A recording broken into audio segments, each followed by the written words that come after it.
Bueno, ni beste enpresa baten azpikontrata egon nintzen naiz kafen, urte eta 4 hilabete hola.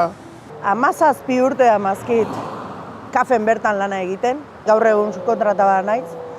Gu gaude fija diskontinua deitzen da kontratu modu baten, eta kalera juten geha, 4 hilabete kalera juten geha, eta gero berriro hasten geha lanen kafen. Ez da egoera erresa, eta oso lan baldintza xelebre die. Bai sentitzen zehala, 17 urte enpresan barrun etortzen zea, sartzen zea, ordutegi berdinekin, hemengo langileekin bezalaxe, eta zu sentitzen zea kanpotarra. Kanpotarra, baino eta regla. Ne situazioa aldau da urte batetik bestea, bai dirutan, ordutan, eta dana izugarri aldau.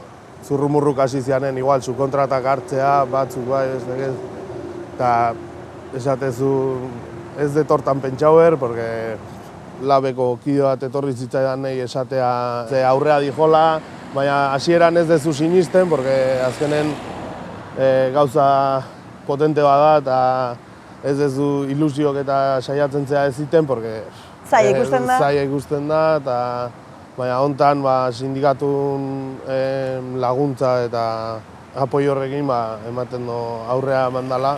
Egia da, denbora guztin etortze zaizkizula galdezka ze behar dezun, ze falta dezuen, nola zaude, gustoa izaten edo ez, denbora guztin nahi die, pendiente daude horiek eda, eta arazo asko ateizki dute aurrea baita ere. Baina, bueno, musen ibiltzaltzea bainat. Ni ez. Ez? Jode, hor dago, gota nahi nizun ba. Zuia enpresa parte nola zean, eta gu guain digenez, aurra aukera eukiko galgen duke.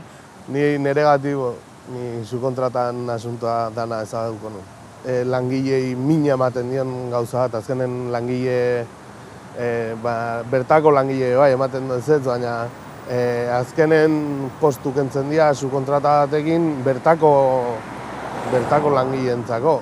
Eta kondizio nolako dian egitelako subkontrata egotea zer dan.